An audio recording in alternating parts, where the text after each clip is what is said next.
Olá, bem-vindo a mais um vídeo. Meu nome é Adolfo Clay e o vídeo de hoje eu quero tratar da seguinte questão: é a Igreja Católica Apostólica Romana a igreja primitiva? É a mesma religião que se encontra nas Sagradas Escrituras? É a Igreja Católica Apostólica Romana a igreja que trata de Atos? Seria ela? Seria essencialmente isso? Seria isso verdade?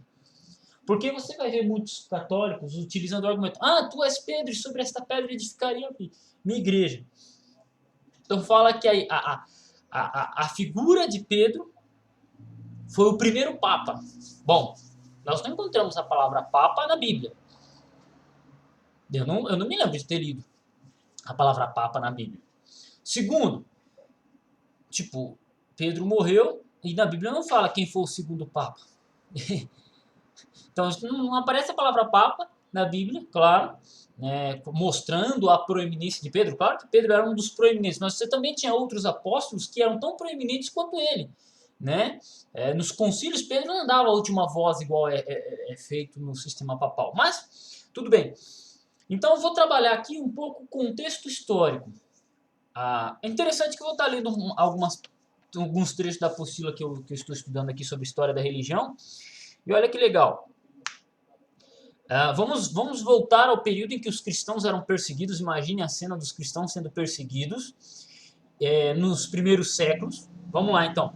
Depois de 2 séculos de perseguição aos cristãos, Constantino, imperador romano, resolveu em 313, com Edito de Milão, parar a perseguição aos cristãos. Isso simplesmente fazia com que os cristãos fossem tolerados no império, sem que sua religião fosse tida como prioritária. Parece excelente, não mesmo? Sem dúvida seria se você morasse em Roma e sofresse terríveis perseguições precisando viver na ilegalidade. Contudo, em 7 de março de 321, ele promulgou o primeiro decreto dominical. Vamos lá. O que é um decreto dominical? Um decreto que você tem que descansar no domingo, ok? Em decorrência disso, aconteceu algo muito importante na história da Igreja Católica, que até hoje se mantém uma das características básicas, bem como de muitas outras igrejas protestantes. Ao assinar esse decreto, ele afirmou que a partir daquele dia o domingo deveria ser guardado, juntamente com o sábado, como faziam e ainda fazem os judeus e certas igrejas cristãs.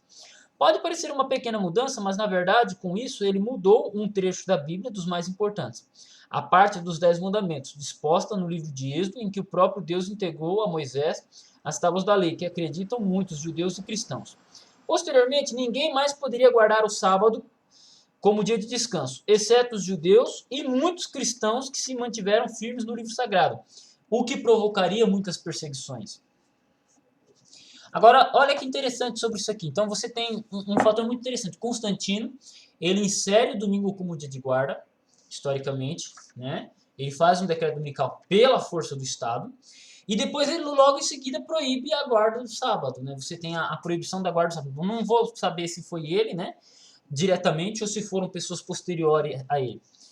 Creio ser muito importante que se diga porque assim a Igreja Católica Apostólica Romana, ainda nos tempos do Império Romano, passou a ser moldada. Como outros exemplos, em 364, no Concílio de Laodiceia, fica obrigado aos cristãos guardarem o domingo. Em 370, os santos passam a ser venerados, bem como as suas imagens. Em 431, Maria passa a ser exaltada. No concílio de Éfeso, em 526, a prática da extrema-unção tem início. Em 593, passa a ser ensinada a doutrina do purgatório. E poderemos continuar a lista, que é bem grande. Em 27 de fevereiro de 380, o imperador Teodósio I, com o Edito de Tessalônica, transformou o cristianismo na religião oficial do império. Entretanto, como vimos anteriormente, com várias modificações, assim podemos dizer que a Igreja Católica Apostólica Romana, aqui posso falar bem tranquilamente que a Igreja Católica significa universal, no contexto do império, apostólica pela tradição iniciada com os apóstolos e romana, claro, porque é de Roma. Não é necessariamente a igreja cristã primitiva descrita no livro de Atos ou dos apóstolos, que serve como referência histórica dos primeiros tempos da igreja, imediatamente após a ascensão de Cristo. Então é interessante porque a Igreja Católica constituída hoje, seguida o sistema hoje, não é o mesmo que dito na Igreja primitiva, não é. Então você tem 2 períodos. né? Mas tem muitos católicos que tentam linkar a Igreja Católica estruturada como eles creem hoje, lá no período primitivo. E não era bem assim. Você não tinha isso.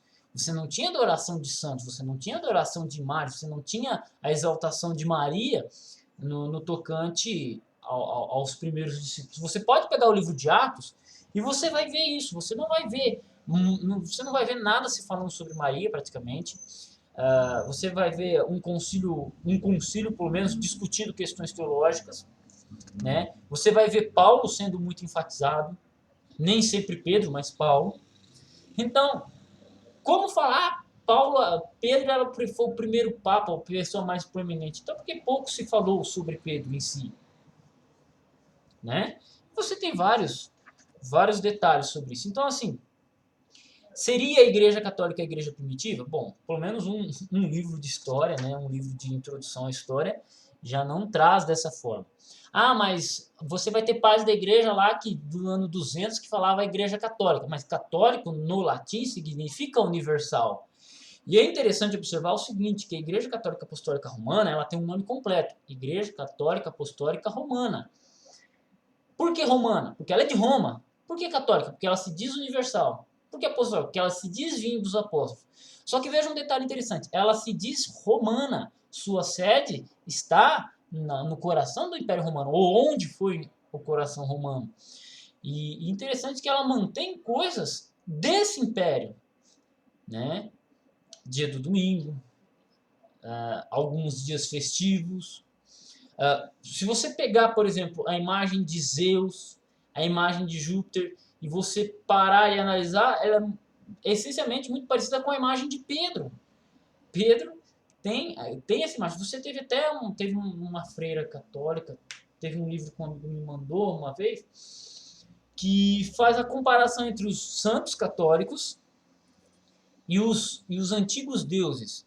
Aí você pode falar, nossa, Adolfo, não, mas não é bem assim. Estude historicamente mesmo.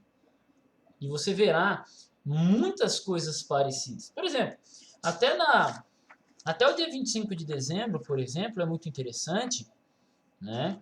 O dia 25 de dezembro, ele é tido ao nascimento de Cristo. Só que, dentro do Império Romano, você já tinha adoração ao deus Mitra, e esse deus Mitra tinha nascido dia 25 de dezembro. Você só teve a mudança, essencialmente, do nome. Mitra, Jesus Cristo. E isso aconteceu com várias outras questões festivas, né? Então, espero que esse vídeo seja de enriquecimento para você. Fortaleça, né? Espero que fortaleça. E tamo junto aí, cara. Eu sei que vai dar treta isso aí, né? Vai ter muito católico puto da vida comigo. Mas você tem essa comparação, historicamente. E é isso aí. Deus abençoe seus estudos. Até o próximo vídeo. Tamo junto.